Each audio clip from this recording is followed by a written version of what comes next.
We're live. Does it do the thing? I've avoided the tune. Okay, hello. Welcome to Hollie's Hotspurs. Hollie's not here. Don't worry, she's not regenerated into me.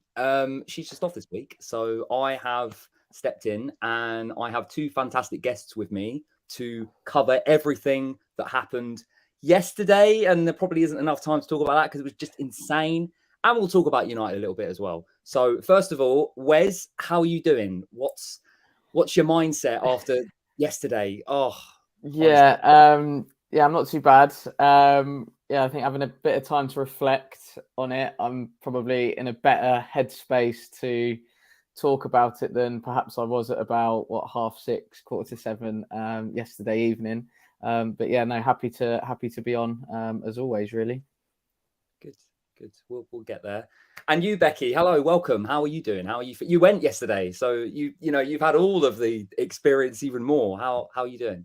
Yeah, I'm good. Thank you. Thank you for having me on. We're not jealous at all of Hollie being in like sunnier climes. It is a bank holiday here today, but it started off here in Chester raining, so I was not, thinking about Hollie on the foreign travels. But anyway, yeah, no, I'm good. Thank you. I'm like Wes really. I was at Newcastle, which was bizarre, and then yesterday we were talked off air. There's possibly green shoots, and positives to take. There were no positives to take from Newcastle at all. I'm the same. Last night, fuming, but today, trying to sort of see positives. But yeah, it was such a shame. We'll get into it, but it's a bit Spurs, isn't it? The game was just Spurs all over. That's it. Spurs. It's Spurs in a nutshell. And with that, we'll go to the game. So first of all, we've gone into this game like the previous games, and it's been a case of within the first 15 minutes in this case, in the first 20 minutes, we've now conceded 9 goals across our past 3 games. It's insane. It's not sustainable. How does it work?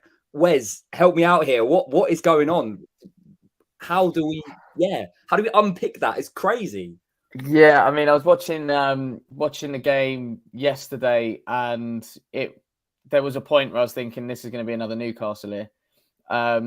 And even the United game on Thursday, obviously they scored pretty early as well. When you're there going like, geez, what is going on? Genuinely, what is going on? I think obviously earlier on in the season we were starting slow, but it feels like we're starting even slower. And teams have just been more clinical, I think. Take the Newcastle game. I think, we all know it was a shambolic first 20 minutes, but it felt like everything Newcastle hit went in. And sometimes there isn't much you can do when, you see someone like Murphy hitting an absolute worldie from sort of 30 odd yards. There's probably an argument that somebody should get out and close the ball, but I think sometimes you just got to take your hat off and go, that's a bit of a worldie. And he's never going to hit one like that again, probably ever in his life. It just feels really frustrating because you go from the Newcastle game and you think, right, let's start on the front foot against United. We're at home, chance to turn things around. And the players just haven't learned from their mistakes. And that's the biggest frustration, I think, from us as fans, is they haven't learned from previous games. Again, Liverpool, it was just like, the first goal, Porro over covering, and not just communicating with Romero. I think he's pointed at Kulusevski, but the one he should be talking to is Romero, because if he pulls Romero over, I think he then potentially deals with the cross. Jones doesn't score. The second one, again, just poor defending. You can't let a player get ahead of you at the near post. You've got to get your body in between. And, the last one, the penalty, I think, what's Eric Dyer doing, to be honest? I even said it at the time. I just went like, where on earth is he going? Because even if Salah gets the ball and receives it on the half turn, the next action from a defender is to go and close him down. He has no reason and no real need to go and fly out there. Completely misses the ball, and then all of a sudden Romero's having to cover and, obviously went to ground it and gave away a penalty. But it was just shambolic, again, first sort of 15 minutes. But I think on the balance of play overall, I think on Sunday, you take that period out of the game. I don't recall Liverpool actually doing too much. But again, that was the frustrating thing, because we're 3-0 down, and then they've all gone, right, let's start playing now. And you just think, what even are you lot out there? Like, why is it taking you so long to basically get your backsides into gear? And like I say, it's just so frustrating. I'm feeling for Becky, because obviously she was actually there at Anfield. So yeah, God knows what you were thinking, Becky, to be honest. Well, those of you that know me, I love going to games. I feel very fortunate that I can go to games, and Liverpool for me is half an hour on the train. So compared to my 4-hour trip to Spurs, I don't mind. I've got a great bunch of people that I meet. Everton was the same. They weirdly both happened on kind of half terms and bank holidays. So I drank, which I don't normally do for home games. So I had a lot of fun. But just listening to all of that back, the thing that was the most frustrating for us is this sort of idea that it's just going to be, like you said, how many, and we aren't learning. And even like you said about United on Thursday, it did feel like, again, every time Liverpool came forward, they were going to score, and I would argue that Palace may do the same thing next Saturday. Villa may do it when they play us, arguably Brighton did. It's just, once Romero kind of has to cover for Dyer, we're left with sort of Højbjerg having to cover spaces, Skip having to cover spaces. Porro plays better attacking than he does back, and this is why we've had numerous conversations about Emerson Royale. He's a better defender. Perisic, bless him, his legs are going and he's running up and down that wing. And once we kind of get players going out of position, that's where it was at Newcastle. We've got like 4-5-1 on one player, and we just can't do it. And yeah, it was very much like Newcastle in the fact that when you're in the stadium, we're so lucky at Spurs. We get replays of everything. There's no replays. There's no even big screens at Anfield for those of you that have been there before. So you're just kind of like, what is going on? And then when you watch it back today, I was like, yeah, where is Dyer going for that one when Romero dives in? And what's Porro doing for the first one? And why have they not closed Gakpo down for the second one? And you're just looking at it. And yeah, I'd said off air, Thursday was better. So there was some positivity for the game. So we were kind of singing, we want our refund, we want our money back, and this sort of business, because we were just trying to make light out of something that could possibly get really, really bad again. But no one really left. So, I think what Mason's done in the few days that he's been here, I said this off air, I personally think he should have come in after the Southampton game. I can see it from the board's point of view, trying to keep Stellini in if they were going to change things and change formation. The fact that Stellini didn't and everything has remained the same, it was just a wasted month. So Mason should have come in after the Southampton game, and we wouldn't have had a wasted month where things could have started to be put in position. Mason's had to be in charge for arguably our 3 most difficult games consecutively. There's only so many things he can do. He had a quick turnaround from Thursday. So yeah, we were just, that people weren't leaving because I think they felt that there was hope. But you're 3 down at Anfield after 15 minutes. It's not going to be a great afternoon, is it? Yeah, and you say that, and I'll come to you, Wes, but I'll lead this into you, Becky, as well. What you think? What is the problem? We clearly know that these defenders aren't good enough, but in this situation, because Newcastle was obviously under Stellini, so under Mason, we're still having this issue of conceding these goals this early. Is it entirely just that defense? Is it the system? Because obviously at Newcastle, we tried that different system and it fell apart, and we had to fix it. So is this entirely on the players? Is this anything that Mason's trying to do? Because we know we can't play out from the back, and that's absolutely fine. And we Mason isn't trying anything too much to sort of play that risk. So Wes, what do you think? Is it just that these players aren't good enough? He's learned, because Lloris is meant to be injured when obviously we're better off having Forster and goal anyway. So what would you say? Would you say it is purely the defenders? Would you say it's a system we're trying to play? It's just individual errors, and no coach, no manager at any level.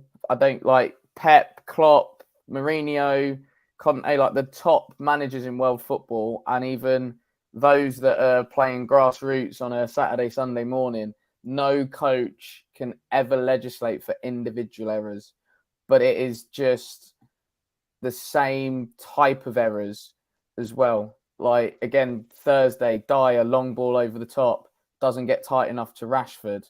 And I think he didn't learn from Sunday, because I'm pretty sure there was at least one of Newcastle's goals. They scored so many, but there was at least one, again, a long ball over the top, doesn't deal with it.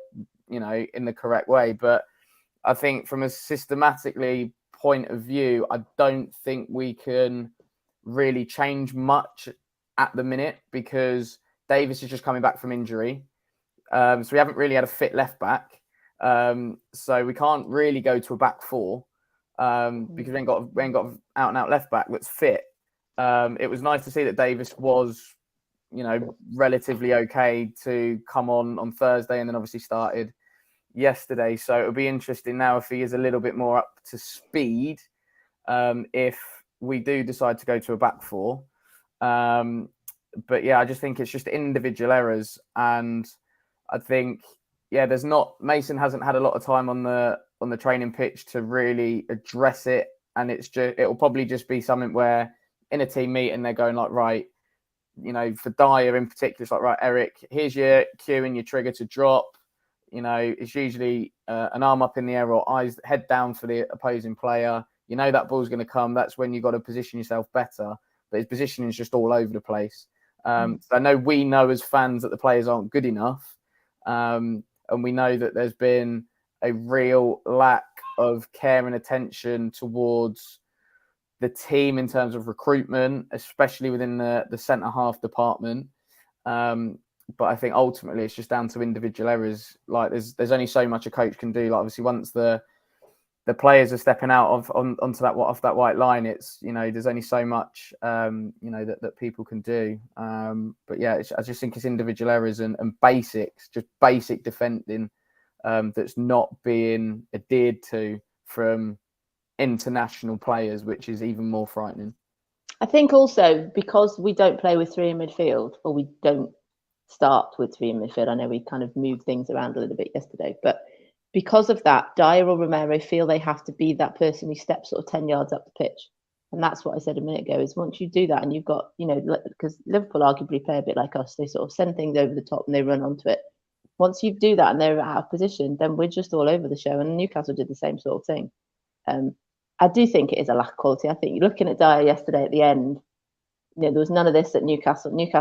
Kane had to basically pull everybody over from the dugout. There was none of that yesterday. They all came over. Dyer didn't get really any. Go on. So would you say that Conte was onto something then with what he was saying in terms of the, how these players are because that's in them? I think you could tell Dyer didn't come anywhere sort of further than about the 18-yard box. I think his confidence is gone, and you could tell he felt like he was maybe going to get some of the flack. There are players and it's about their mentality and all of that sort of thing. But I think Mason's saying the right sort of things. He says things like us and. I know we'll come into it like in order of the events, but what happened to Skip and how frustrated he was with that side of it. And it was different with Conte. Conte was always sort of like he was just sort of moaning for the sake of it. You get a sense that sort of Mason is really behind what's going on and he really wants to change things. And I think that kind of is feeding through to players, like you've seen the way Sonny is with him. But it's hard to do that quickly. And like I said, when you've got Newcastle, Man United and Liverpool straight after each other, it's really tricky.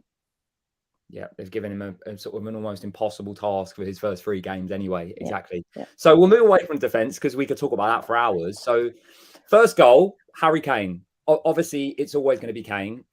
When he scored, was there any part of you, Wes, that was thinking we can get back into this, or was you thinking it's just damage limitation because it was that early in the game still? It was still in the first half. Yeah, when he scored, I have to say I just cheered. It was like, way, one of those ones, because it felt like a real consolation kind of goal, even at that stage in the game, and you felt like, right, that might have given Liverpool a bit of a kick up the backside to then start playing. Obviously, I think the Liverpool had that spell where it was literally a training session for them. It was like they'd gone 3-0 up, and all of a sudden they're just like, we're playing against. It was almost like our session topic was defending a low block for sort of the first half hour, 40 minutes. But the thing was, we had a 15-minute spell where we just capitulated and couldn't do it properly. And then we started to actually turn up in the session. And I think, being a coach myself, you get sessions like that where you want something to come out and it doesn't quite go to plan, and then all of a sudden it will click. But yeah, I think, like I say, Liverpool just went into that lull. But then the goal for us didn't really give them that kick up the backside. They kind of were like, okay, we're still in control of the game. And then I think they kind of went with that mindset a little bit similar to what United did on Thursday, where like, right, second half, we know they're going to come out. Let's just ride the wave for 10, 15 minutes and just try and see it out. Obviously, it didn't go that way. But yeah, I think that first goal, I wasn't really going like, right, here we go. We're going to get back into this now. It was just the case of like, oh, we've scored. Nice one. Like, cheers. Being in the stadium, the thing for me was it was before half time. I think scoring before half time meant that if there was any potential of even making it, say, for example, 3-2, it was a good time to score, which is why it was so frustrating on Thursday when Rashford scored in like the 44th minute, I think it was, wasn't it? You go in 2-0 down if you've just conceded. It was like all those games before the World Cup where we would go in 2-0 down. So for me, and looking back at it today, didn't realise how a good move it was. You know, the sort of interplay between sort of Son lays the skip, doesn't he? Ignores Højbjerg. Højbjerg wants the ball back and he ignores him. Skip then plays it through to Perisic. Yes, Van Dijk falls over, but it was, Brilliant. you know, it was one of them ones that when Kane gets it, you're like, this is going in the goal. I never sort of, you know, he doesn't always even sometimes take a touch, does he? You know, Son will take a touch and sort of wait for players to sort of slide or fall, and you know, Kane just hits it first time. But I said to Kaz, who was next to me, I was like, it must be up to like double figures now this season where Kane has scored and he doesn't celebrate, because it's either a equaliser or it's with 2-0 down and it makes it 2-1, or do you know what I mean? I love the goals when we see Kane celebrating because it's a winning goal or something like that, which is why the Chelsea goal was so good and obviously the City goal. But it's just so many times this season where he's just gone, he kisses his wedding ring, runs off back to the centre circle and off we go. But interesting ways to say then about, you know, Liverpool didn't really kind of push on. That was probably the spell that we had just before half time, because, you know, we scored from the chance where Son had it cleared off the line just before, and there wasn't a stoppage in play. It kind of continued on, and that's when Perisic got the ball. And then after that was that one, wasn't there, where Kulusevski sort of fell over as he was about to curl it on. So we did sort of keep going, which I think why Mason's right when he said today that we did have the better the chances, and obviously we had more chances in the second half. And then the one that Son had that curled in, the post was offside, wasn't it, in the first half? But it just felt like there was something there that, you know, there was possibly something that we could push on the second half. I don't think we felt it was going to be the type of ending to the game that we got, but I think Kane scoring when he did, there was a little bit of hope. Definitely helped. And it for me, it sort of felt like one of those days where it was, you know, Son hits the post, Romero hits the post. We're sitting there thinking, you know, we have not got a great record at Anfield. If we've got any way of getting into this game, is it going to happen? Then, of course, where's Son goes and scores, and then we're at 3-2 now, and we're thinking, you know, are we actually going to get back into this? We're going to get something. Like, what was the thing? Are you still thinking at that point that we're going to get into the game, or is it just, again, that whole sort of, yay, you know, we're only one goal behind now? Yeah, I think it was a little bit more like, okay. I think at that point, I felt almost similar to what we did, like in terms of the performance anyway, in terms of Ajax away, in the sense of, like, we got one back, lovely. Second one, you're thinking, right, this is going to be interesting now. See how this next, 10 minutes plays out. But yeah, I think it was obviously a brilliant sort of out to in run from Son. We've seen that over the years plenty of times. And I would say in those positions, more often than not, he scores, although we have seen on a few occasions where he has potentially fluffed his lines, probably none more so than against Liverpool or at Anfield, because we are seriously cursed at that ground, honestly. I think we're cursed at Stamford Bridge, but I think Anfield is a very close second, but at this point. So, yeah, I think obviously seeing Son get a goal, I think as Becky mentioned there, had a few good chances earlier on in the game. Hit the post twice, and you're sort of going, right, it's going to be one of those days again.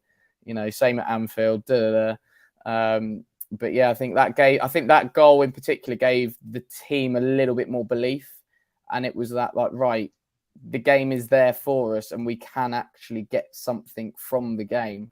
So I think it was at that point the momentum, I think, really shifted. Don't get me wrong, I think we grew into the game as it went on, but I think it was at that point where we were like, right, let's have a proper go now. And yeah, I think, like I say, from that point onwards, the team had a bit more belief, and obviously we ended up getting an equaliser, which was just absolute scenes. I believe in the away end. I think Becky will probably go into a bit more detail on that. Yeah. So if we kind of go back a bit, going back to the one when Son hit the post in the second half, I was kind of right behind that, and the way the curl of the ball, you just felt it was just going to drop in the bottom corner because the way the ball sort of curled. The one with Romero where he kind of toe poked it over the top, you could see it was kind of the trajectory of it was going wide. Yeah, the fact that Romero flicks it over for Son. I've said today on Twitter, the Son is playing more free. We've noticed that in the last 2 games. He's not playing with back to goal. He's playing on that kind of high line shoulder, which we've longed for, and Conte wouldn't allow him to do. He doesn't let Kulusevski do it either.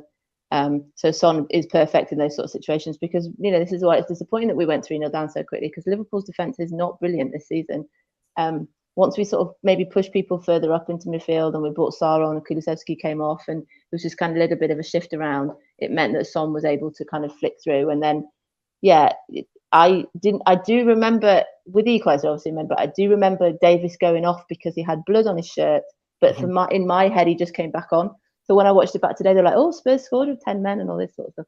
But yeah, poor Richarlison, he spent longer on the sideline waiting to come on than he actually played on the pitch because we had the whole incident with Skip, which from where we were, we didn't massively see. I didn't see it that well. You certainly didn't see the foot must have been kind of behind the players. We certainly didn't see. I know I've seen like a zillion replays of it today, but that he was down for a while and Richarlison's still waiting on the side. And then we're singing songs at him and then he comes on. And then he has that one where Kanati kind of fouled him, didn't he? I said to Kaz next to me, if that's somebody else, VAR would probably looked at it a little bit longer because it was Richarlison and the way he was flailing his arms. I wasn't thinking they were going to give anything for that.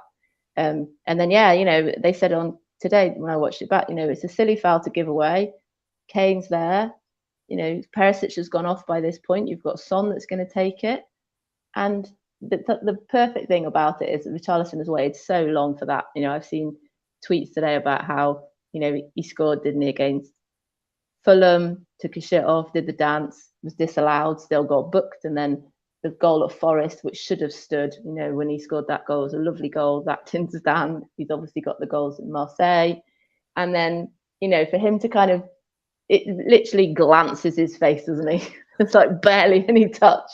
But from where I was, I could see Alisson's hands like this, and you saw the ball just missed his fingertips. And we were like sucking the ball in the away end. And then, he goes absolutely nuts. And then, I've got people saying to me today that they were celebrating at home. And then all of a sudden the notification comes up that Liverpool have scored. And must admit, I didn't massively see that goal because we're all so happy in the joy in the away end because I think second half, we really deserved at least a point. Liverpool didn't really do anything of note. We had the better chances. The momentum was with us. It's like I talked about this before the World Cup. I'd rather us not be in these situations where we're scoring all these last-minute goals. But as a supporter, when it goes your way, they are amazing. Oh, cool. and then, I just don't. Yeah, so I didn't really see the goal. I saw the ball go in, and then obviously it finishes, and Kane's consoling Moura. And Mora's sort of walking towards us, and I said, "Oh, Mora's obviously done something here because he was crying, and Kane's kind of got his hand around his neck and stuff." Yeah, it was just so disappointing. Like I said before, I didn't really know what to say for about half an hour after the game because I really thought we deserved a point. It's just so annoying. Like you said, we don't have any luck. I know it didn't happen at Anfield, but I remember what that time when Bergwijn hit the post, wasn't it? Was that at home? Away, I think that was at Anfield in lockdown. Was at Anfield as well. And then we had the one that Delhi had and you just think there's been so many times, even, that year that Kane missed the penalty, didn't he? And then he scored the penalty in injury time. And we don't need to talk about Champions League final. But we're just very, very unlucky against Liverpool. And this is why Klopp having a meltdown today is just hilarious because he's just deflecting how poor his team were in second half and how, we were arguably the better side.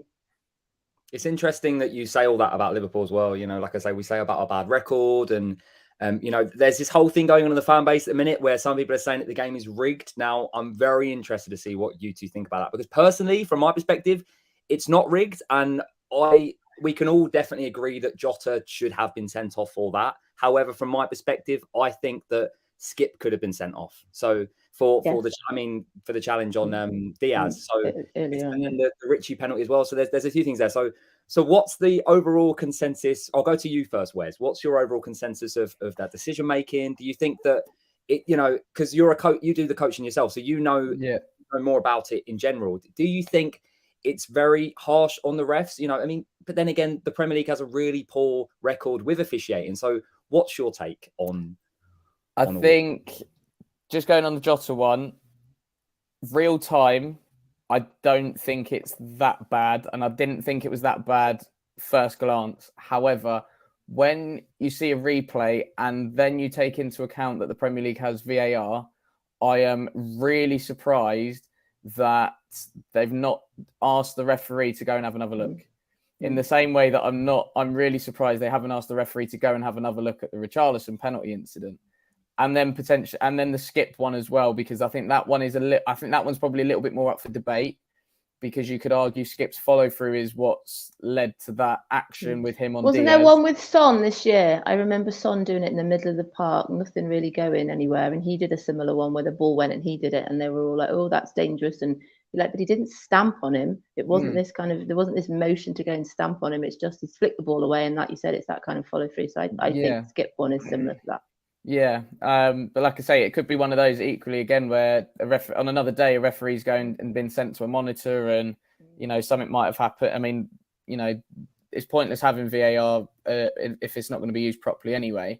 But yeah, I'm just surprised with the two incidents from a Tottenham perspective that referee hasn't at least been sent to the monitor to have a look. If he then goes to the monitor, and I think this is why perhaps VAR works better in Europe. And if we look back at City away Champions League, the Llorente goal, it's like, right, he's gone to the monitor, he's made his mind up. And then the Sterling offside, again, made his mind up. You can't then argue and dispute it because he's gone to the screen, had a look, and then he's gone, right, either yes or no.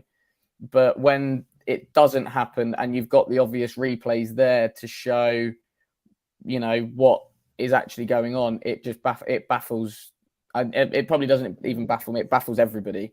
And again, being in the grounds and being at grounds sometimes where you go in, well, surely that's worth another look. And when it's I think VAR has had so much flack over if we go back as far as the Brighton game, I don't want to believe that there is any corruption. We all, the supporters, want to believe that it is just each game is taken on its own merit. But if we go back as far as the Brighton game, VAR, I think, has been quite quiet since then because they're trying to sort of pretend and make out that everything's fine with VAR and it's not required. And there's a little bit of, we're going to stick with the on-field decision. And I think they felt that, that the on-field decision were correct and that was fine. The thing about the Jota on Skip thing is I think I agree with you. When you watch it back in slow motion, it looks horrendous. And it really does look horrendous. Skip, as we know, Skip's not the tallest fella. Neither is Jota, to be fair.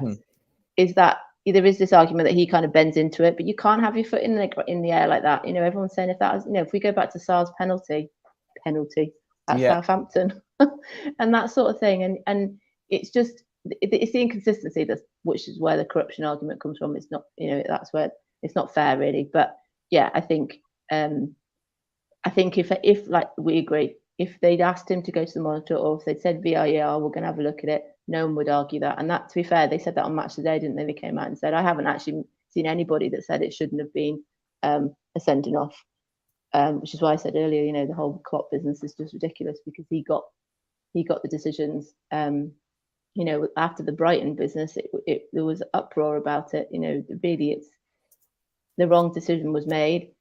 Would it have massively changed the game? I don't know. I'm always one of those people that when you've got 10 men, it does sometimes it changes the game for the wrong sort of reasons.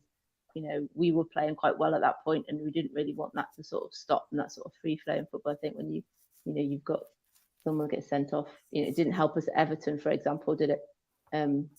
So yeah, I think the thing is, people are saying there is that from Liverpool's point of view, Jota is now not going to be suspended for the next 3 games, and is he going to score? And boost their chances of Europe. I agree.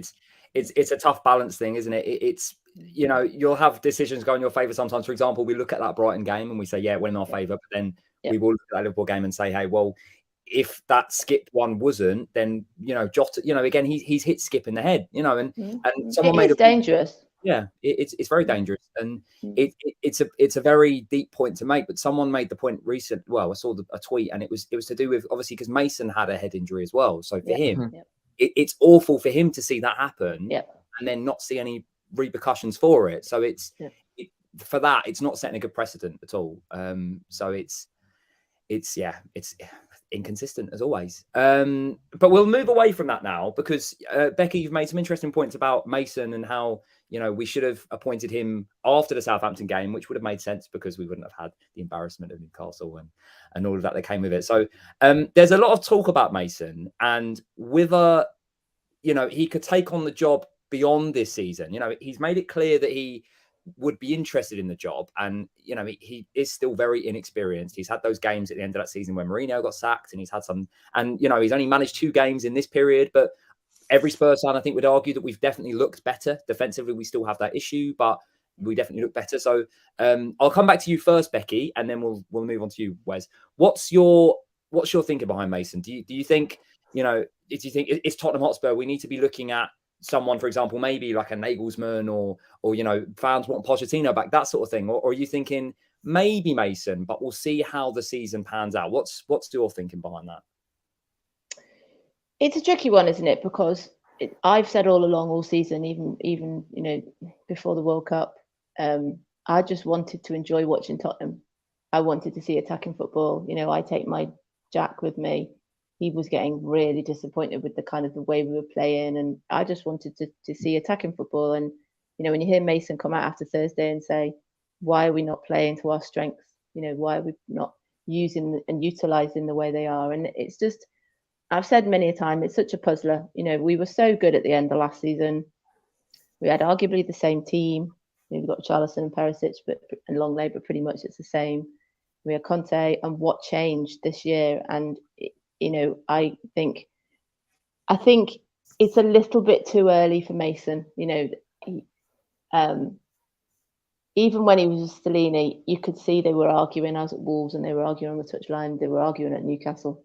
There were times at Preston, for example, whether Conte was on the phone and Mason had come up and Stellini was sort of almost ignoring him.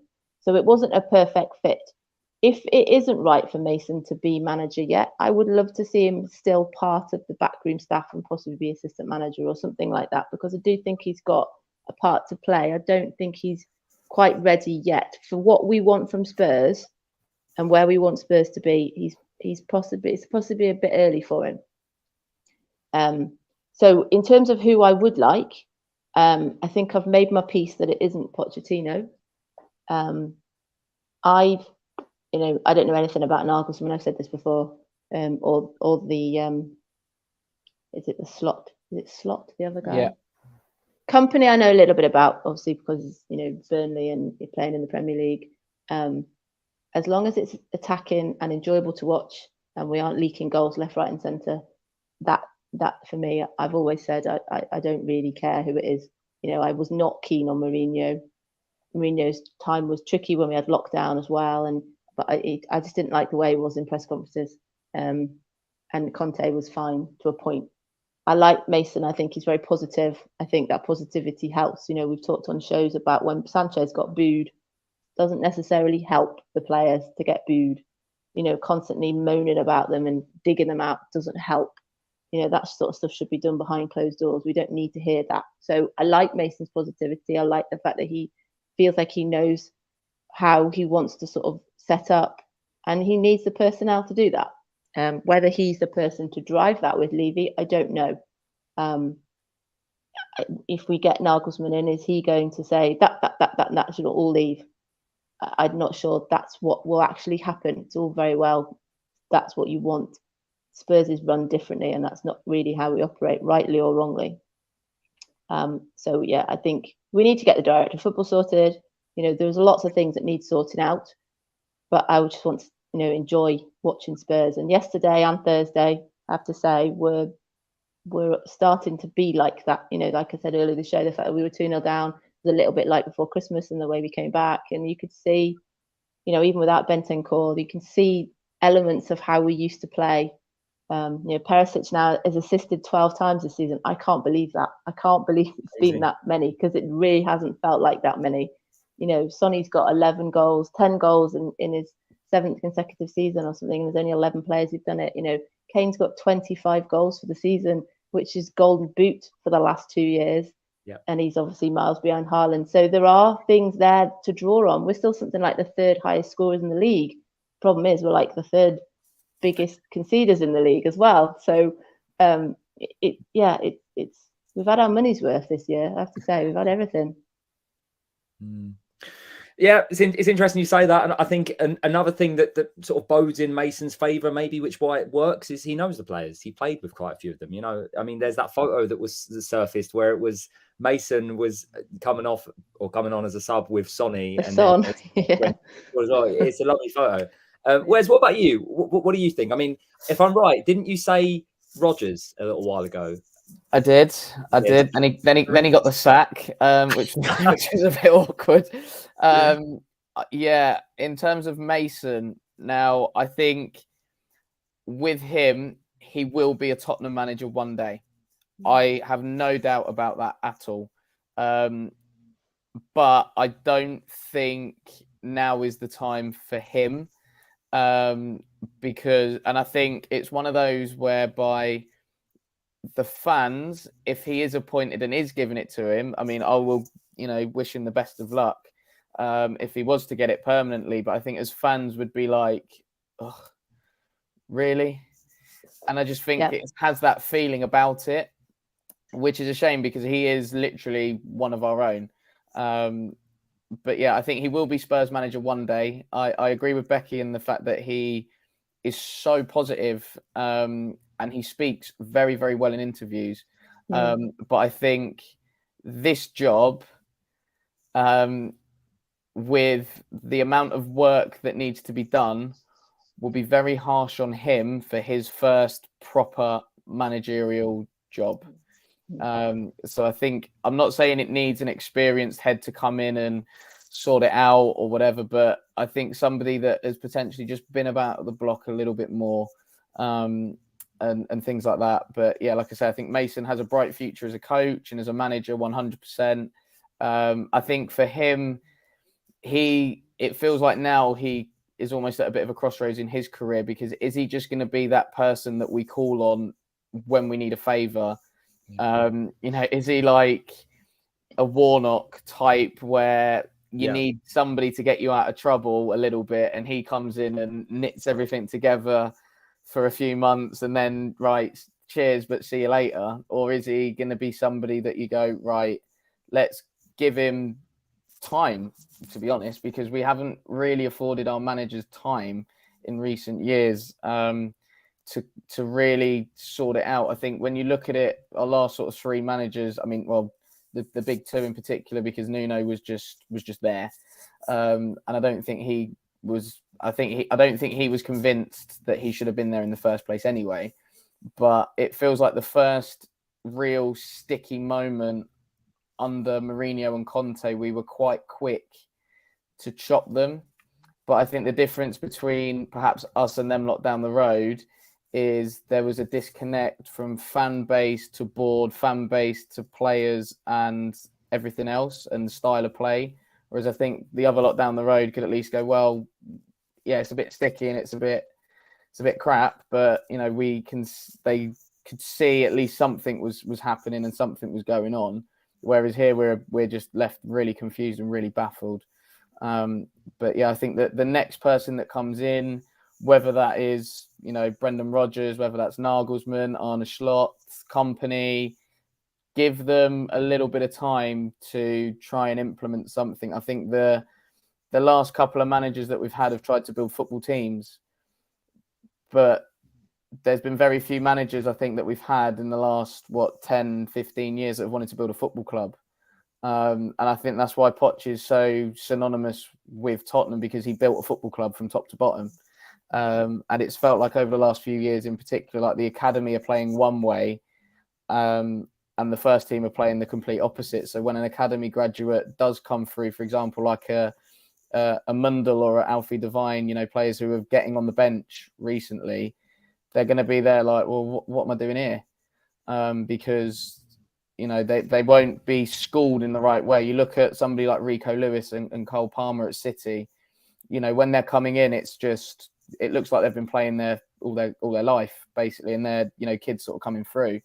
But yeah, I think it's a big summer for Spurs. Got to get the manager right. Director of football for me is okay, can take it or leave it, but I think it's getting to that point now where, and I said this to my dad yesterday after the game, it's almost like, let football people do the football. You look at Newcastle, yes, they've had a massive cash injection, but they've been quite clever they've appointed Eddie Howe, plays really good football. And then above him, they've appointed Dan Ashworth, very well connected man within football, knows his stuff, and his values align with Eddie Howe. So they've built a culture and a philosophy now through the football club, whereas our director of footballs and our managers haven't aligned. So we need to get that sorted really quick. And I think the quicker we do that, the better. Is it going to be a Rangnick and Nagelsmann partnership? Because obviously Rangnick's talked up Nagelsmann for the job. So I don't know if he's going, yeah, you get the job. And then if say you need a director of football and I'll come in for you, mate, kind of thing. But I mean, Becky's completely right. Everybody knows Tottenham is run completely differently. But then it feels like at the top, if we do get a director of football in, it's just an extra person that has to have a say on things. It'll be manager wants one player, then he'll go to the director of football or head of recruitment. Then he's got to go now to this person who's Levy's right-hand man. Yep. And then he's going to have to say to Levy, oh, by the way, the gaffer wants this one. By that time, as we know from previous experience, another club has probably done the deal and got it sorted straight away because they've backed the manager. I am getting to the stage now where I just need, I think I want Poch back. I just want him home. I really do. It's just like, come on, please just come home. Talking to somebody yesterday who had a conspiracy theory that all this business about Chelsea was just like a leaked thing from Tottenham, that they were in like 2 weeks time just going to kind of pull the wool and like the rug, and he was coming back. And I was like, wow, that is some. I mean, to play one of your big rivals off is, and a club that can just go bang. But I think, again, similar problems at Chelsea. Look at Abramovich. He had football people in. Yep. And he was just like, look, you crack on. If you need me, send me an email or phone me. Do you know what I mean? And then, obviously, you look at them now. I think Chelsea got 2 directors of football and an owner who's putting his 10 pence worth in, and they're all over the place. So, again, you look at them lot down the road. They've got Edu and Arteta, their values align. So I think it's important for us to get 2 really important people in if we are going to go for 2, or 1. But the values and their core principles have to align with those of the football club, because the life and soul has been sucked out of Tottenham as a football team for the last 5 years because we haven't really been able to enjoy it. It's been a chore for the majority. I think obviously towards the end of the season last year, it was like, right, okay, we're doing all right. But I think the way we played wasn't exactly great. But I think the trade-off was we were winning matches. And that's always the trade-off when you play counter-attacking football, is you have to win with it, because especially for a club like Tottenham, we've majority of us here have grown up with, some really flair players and, the likes of Ginola and, players like that. And, what we'd give perhaps to have him in the team now, it would be incredible. But then to go from, all the flair players that we've had over the years to this, well, we don't really know what we're doing. So we're just going to have to defend in numbers and then let Kane do the rest. And it must be frustrating for him, because I think there was definitely times on Thursday where he's looking it around and going, do you know what, just give me the ball and I'll do it myself, because you lot ain't got a clue. So yeah, like I say, I think it's we need our Tottenham back. We need that. Not that long ago we were the fashionable team to watch and to be associated with. We're not that anymore. It seems like it's a Brighton at the minute, or something like that. It was interesting hearing the Sky panel yesterday talking about Potter, and saying, had it been or not been for his time at Chelsea, then they were looking at it going, well, he would be perfect fit for Tottenham. And I would have said, I mean, I'm not his biggest fan anyway, but I think if he perhaps would have gone and should have gone for any job out of those big 6, would have been Spurs. it would have been Spurs or maybe Arsenal to a certain degree. But yeah, like I say, we've got 2 big appointments to make, and we just need to give that next person time. I think we did it with Poch, gave him a season to work with what he's got, and then we saw a big shift. And I think we need similar this summer in particular for sure. I think that leads into my next question, which, again, that whole pattern emerges. What we were saying, you bring that director of football in, then you've got obviously the manager, then you've got the person who's a director of football, then you've got the person who's the Scott Munn who works under Levy, and then you've got Levy. So that is where I bring this one into. Now, Becky, you will know more about this because you were at the game yesterday. At least from my perspective, when I was at the game on Thursday, the Levy out chants, the ENIC out chants were getting louder. So this is where I'm going to come into it and say to you, because it's getting louder, because it's gaining more traction. I had someone next to me have balloons with ENIC out on them on Thursday. Do you think that this summer the pressure's really there on them? Do you think there's any way of, get this one right, or they are going to have to leave? Or do you think it's just because of the way they run things like a business, there'll be no change anytime soon? What's your understanding? I think you could say that if they'd been around for 4 years, the fact they've been there 22 years or whatever it is, I think they've seen it all, and there is an element of being very stubborn in that kind of role. Is that they're like, yep, we do this side of it well, that's great, and that's positive, and then that's it. So no, I think they're not really going anywhere. Weirdly yesterday, you didn't pick it up on TV, but there was an aeroplane flying around asking for the Liverpool owners to be out, and you've got United owners, at the FA Cup semi-final with Glazer out, banners and all that business, and you're like, crikey.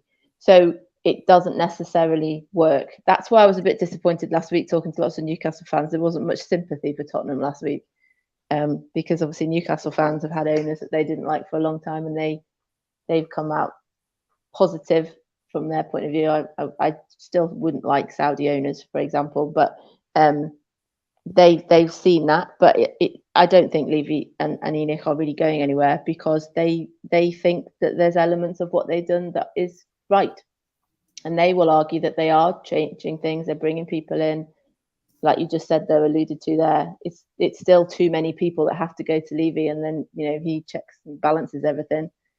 So this is not me. Don't misunderstand. This isn't me saying I want them to stay. I don't, but I think they're stubborn enough that they will just keep going. And the video footage that we saw of is it Donna Cullen on Thursday about what she saw and all of that business.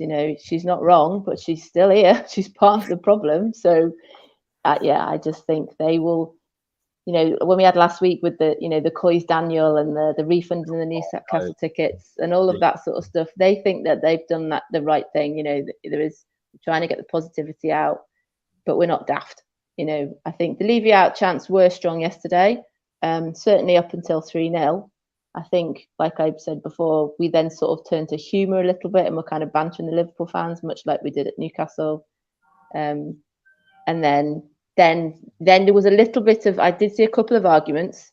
Some people saying, well, what do you expect from calling that? What's that going to achieve? And then people did seem to kind of come together then, and then we're singing more Tottenham songs, and then Kane scored, and from then on, I'd say the Levy out chants were not there as much, because we had something. We've always said Spurs have a great atmosphere when we've got something to build on, or something to cheer about, and something to celebrate. People say about the atmosphere at the home games.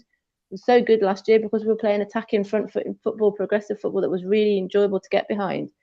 When it's boring and we're playing sideways and backwards, there's nothing to enjoy and nothing to sing about. So I think because Spurs started playing better second half, the positivity from the fans was there.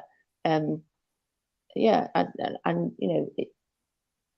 will say there's a great deal of respect for away fans because of how they go up and down the country. The money that they spend on travel and all the short notice they get for all of that. They deserve a little bit of kind of respect in the sense of what they've got to say.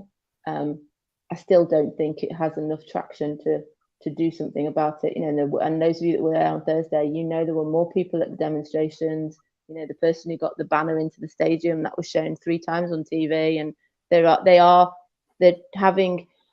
trying to make a difference. I just don't really know how much like I said, the next thing will be an aeroplane over the stadium. I just think Levy is very stubborn. He thinks he's doing the right thing. Even if there's lots of wrong things, he will always take the positive out of the little right things, and that's enough for him from his point of view to stay around. He's been here long enough. Great point. I mean, are you on that same sort of path, Wes? Do you think because he's been here for so long, it doesn't matter what happens at the minute? Because, in his eyes, as Becky says, he takes that positive and it feeds into everything else, because he goes, oh well, we got top 4 this season and that's good enough for Tottenham, when really it's not good enough for us. We've gone so long now without a trophy. Do you know what I mean? So what do you think? Do you think anything changes anytime soon, or do you think it's just the same? It's just I don't think anything changes. I have to say though, the balloons were the highlight of the first half on Thursday, because I don't think we played that well on Thursday, to be honest. And I was so glad when Eriksen got substituted, as I said to you guys off air. But yeah, I think, listen, I was one who for a long time could understand what Daniel Levy was trying to do with the football club. I could almost go, right, yeah, I see where you're going with it. And perhaps defended him in some cases when other people were slagging him off from early. But I think now it's getting to the point where you look at, I think that the Sky pulled up a graphic of our top 10 signings, and I think there's genuinely about 3 of them that have worked out. Yeah. But Levy will turn around and go, well, we've spent over 400 million since the stadium opened. Yeah. Yeah. And that's what you mentioned, Connor, about that positive spin. And it's like, yeah, but Daniel, you've wasted 400 million. You haven't spent it. It's been wasted. And he will argue that he brought the players in that Conte wanted, and that, that side of it. And it's like, but we know he didn't, because he wanted Bastoni and ended up with Clement Longley. Yeah. And I think now it's just to the point where fans have had enough. I think everybody's just had enough. How can you come out and say that you want to compete to win trophies and sack a serial winner who you would arguably want in a one-off game to win you a cup 6 days before a final? Regardless of how he does it, there is probably only 2-3 other managers other than Mourinho you'd want in your corner for a cup final to get you over the line. Sacks him 6 days before a final. He's saying one thing and is completely doing the other at the minute. And yeah, I'm getting to that stage now where I'm like, do you know what? If you're not going to go, that's fine. But as I mentioned earlier, get somebody in to do the football side of the football club and leave them to it. Because the last productive head of recruitment that we had in Paul Mitchell was the person that bought Dele Alli, Heung-min Son, and Toby Alderweireld, right? And that was probably some of our most successful business that we've had. I mean, granted, he also had like Janssen and G and Kudu, but again, that's just a case of what a manager wanting one thing and wanting A, and the chairman going, no, you're going to have D or E, and you just go in like, come on, give us a little bit of something here. I mean, I don't think many of us had heard of Nkudu or G or even Vincent Janssen when they. There's the Danny Rose thing, isn't there? There's the whole why do we have to Google these players? It's not on, to be honest, for a team that is trying to be big. It's not the right path to take. But then as well, Sky pulled up a graphic of all the managers we've had. Yeah, and I had to literally stop it and go through every single one, and you go, this is a bit similar to what Everton have done in recent years under Mashiri. We've had one type of manager that wants to play a certain way. The next manager comes in and wants to do something completely different. And then it doesn't work. And then we go, right, well, let's get back to what we had before. So then we go backwards. But the thing is now the players aren't able to do what the manager wants. So then we have to go through this cycle again of transition. And it's been literally like that for the 20 odd years that Levy and Enoch have been in charge of the football club. They had an opportunity under Maurizio to almost allow him a year's grace because of what he achieved for us as a football club. Like, to get Tottenham to a Champions League final in general is bonkers. right? To do it without spending anything, like we all spent more on a lunch, right, at Tesco, right, than what Poch did in that 18 months. So to get us to a champion, and then you go, right, I want Ruben Diaz, Bruno Fernandes, Paulo Dybala, and you go, just get them done, literally just get them done. But no, haggling, even Porro, haggling over 5 million, really spending 40 million on the geezer anyway. What's another 5 million going to do? And it's just that, I think, just that frustration of, just letting people down, and always trying to get something else because it looks better on a spreadsheet is I do think he's on his last chance. And you asked me about, do you see them going? I don't, because I think they're very stubborn. Yeah. But I do think they are running out of all the excuses. And sitting listening to Wes, he's absolutely right of all those. We go a whole two seasons of that transfer and the players that he had, and we've got the stadium, and Potts saying about having stadium house but not the furniture. All of that, they are running out of chances. The excuses are wearing very thin now. Even people who I was never really out or in. I think you go on what you see, and like I said, the managers they brought in, you think, oh, okay, they just didn't fit for the reasons that we've discussed about, all the different models of things and different people you have to go through. But they are running out of options now because the angst and the kind of the hatred, is for want of a better word, is really kind of building some sort of momentum that they are going to have to start thinking about it, because they can't just keep doing the same thing. Now, they will argue that they are trying to change things and bringing in different personnel, but that doesn't work if you aren't going to then back that with the squad. We just said then it took us all of January to get Porro, and apparently we were getting Porro all the time. I remember Richarlison's was fairly protracted. He knew he was leaving, and that, it's just, we don't do anything quickly, and that's where it's frustrating when you hear about managers that then move on and they say, oh, I asked for X, Y, and Z and I wasn't allowed it. We talk about Grealish and people like that. So they do need to make some changes. I think looking at Kane's interview yesterday with Sky and his interview with Tottenham, I just thought he looked like he'd gone away and cried and came out and interviewed, because his eyes were really bloodshot. And watching him with Mora, and interestingly watching him with Richarlison, the ways with Richarlison when he scored, he was shouting something in his ear, and that kind of captain kind of model, and the way he was with Mora at the end, and the way he's bringing everyone over to clap. And then I saw the interview and went, oh, hello. He looks broken. He looks really, really dejected. Now, obviously at the time, we were all really dejected, because to come back to equalise and then to lose the way we did was heartbreaking. But usually the players sort of step out and go, yeah, we did this really well, we did that really well. But Kane was just sighing almost every question, and he almost sort of alluded to say, what we're doing up front is brilliant, and it's the defence that's causing us all the problems, which we obviously know.